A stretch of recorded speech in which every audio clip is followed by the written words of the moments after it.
புரட்சி தலைவர் எம்ஜிஆர் சினிமாவில் வளர துவங்கிய காலகட்டத்தில், அதாவது அப்போது கண்ணதாசன், வாலி எல்லாம் சினிமாவுக்கு வரவே இல்லை.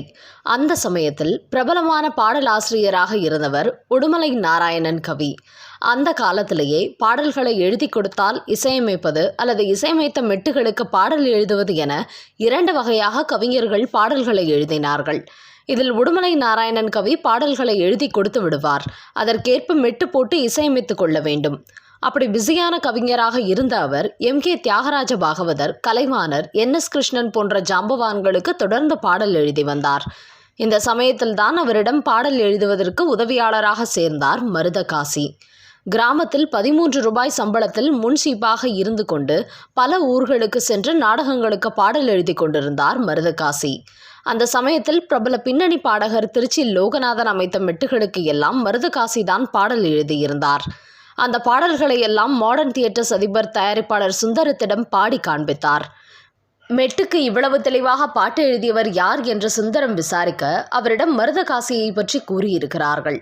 அவரை சேலத்திற்கு அழைத்து வாருங்கள், நாம் பயன்படுத்தி கொள்ளலாம் என்று சொல்ல, அப்படி சினிமாவுக்குள் நுழைந்தவர்தான் மருதகாசி.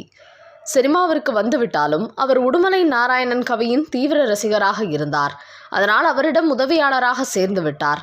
பல படங்களுக்கு பிஸியாக எழுதி வந்ததாலோ என்னவோ சில நேரங்களில் பாதி பாடல்களை எழுதி விடுவார்.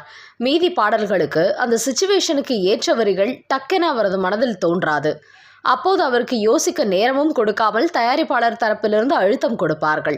அப்படி பல படங்களில் உடுமலை நாராயணன் கவி இப்படி பாடலை தொடர்ந்து எழுத முடியாமல் திணறும் போது இதை முடித்து கொடு என்று மருதகாசியிடம் கொடுத்து விடுவார். தனது ஆசான் எழுதுவது போன்ற அதே பாணியில் பாடல்களை எழுதி கொடுத்து விடுவார் மருதகாசி.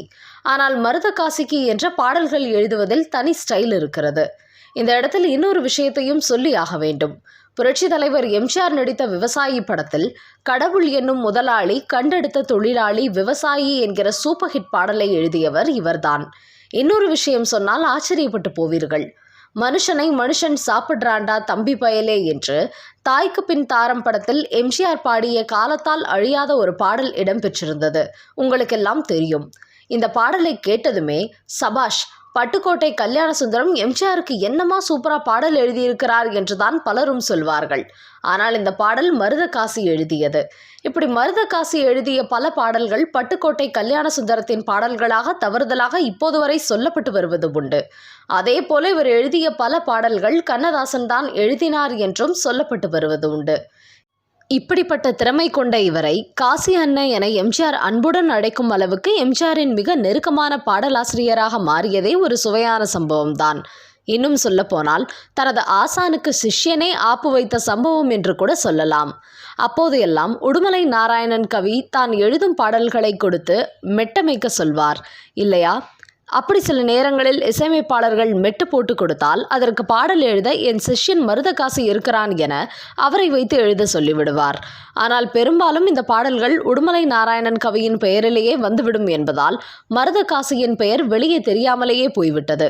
அப்படிதான் மாடர்ன் தியேட்டர்ஸ் அதிபர் சுந்தரத்தின் அறிமுகம் கிடைத்த பிறகு அவர்கள் தயாரித்த மாயாவதி என்கிற படத்தில் பாடல் எழுதும் வாய்ப்பு மருதகாசிக்கு கிடைத்தது.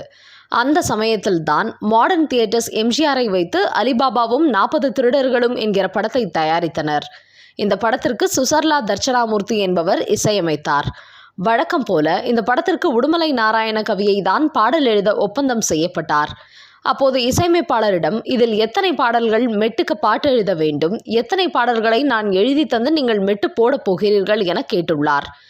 அதற்கு 4 பாடல்களை நான் போடும் மெட்டுக்கு எழுதி தர வேண்டும் என்று இசையமைப்பாளர் கூற, அப்படியானால் என் சிஷ்யன் மருதகாசியை அனுப்பி வைக்கிறேன், அவன் எழுதி தருவான் என்று சொல்லி அனுப்பி வைத்திருக்கிறார் உடுமலை நாராயண கவி. அப்படி பாடல் எழுத வந்த மருதகாசி அந்த 4 பாடல்களையும் எழுதி கொடுக்க, அதை படித்து பார்த்த மாடர்ன் தியேட்டர்ஸ் அதிபர் சுந்தரம், எல்லா பாடலும் நல்லா இருக்கே, மீதி பாடல்களையும் நீயே எழுதிவிடு என்று சொல்ல, அந்த படத்தில் இடம்பெற்ற அனைத்து பாடல்களையும் மருதகாசியே எழுதும்படி சூழல் உருவானது. ஆனாலும் அப்படி எழுதிய அத்தனை பாடல்களும் சூப்பர் ஹிட் ஆகி புரட்சி தலைவர் எம்ஜிஆருக்கு மிகப்பெரிய பெயரை பெற்றுக் கொடுத்தன. 1957ஆம் ஆண்டு வெளிவந்த 40 திரைப்படங்களில் 36 படங்களுக்கு மருதகாசி பாடல் எழுதியது பெரும் சாதனையாக கருதப்படுகிறது. அதன் பிறகு சொந்த திரைப்படம் எடுக்க முடிவு செய்து மருதகாசி எடுத்த திரைப்படம் வெற்றி பெறவில்லை. அந்த திரைப்பட தோல்வியை ஏற்றுக்கொள்ள மனமில்லாமல் இனி இந்த திரைப்பட தொழிலே வேண்டாம் என்ற முடிவுக்கு வந்து சென்னையிலிருந்து புலம்பெயர்ந்து கும்பகோணத்தில் குடியேறினார். அப்போது தனது சொந்த கிராமமான மேலக்குடிக்காடு கிராமத்தில் நேரடியாக விவசாய பாணியில் தன்னை ஈடுபடுத்திக் கொண்டிருந்தார். இந்த நிலையில் எம்ஜிஆர் துப்பாக்கியால் சுடப்பட்ட சம்பவத்திற்கு பின்னர் மீண்டும் நடிக்க வந்தபோது தனது திரைப்படங்களுக்கு மருதகாசி பாடல் எழுதினால் சிறப்பாக இருக்கும் என்று கருதியுள்ளார். தனது ஆசையை தேவர் பிலிம் சாண்டோ சின்னப்ப தேவரிடம் சொல்லி காசி அண்ணனை பாடல் எழுத வரச் சொல்லுங்கள் என்று எம்ஜிஆர் தெரிவித்துள்ளார். அதனை ஏற்றுக்கொண்ட தேவர் பிலிம்ஸ் நிறுவனத்தினர் மீண்டும் மருதகாசியை திரைத்துறைக்கு கொண்டு வந்தனர். அதன் பின் எம்ஜிஆருக்கு பல படங்களில் பாடல் எழுதினார் மருதகாசி.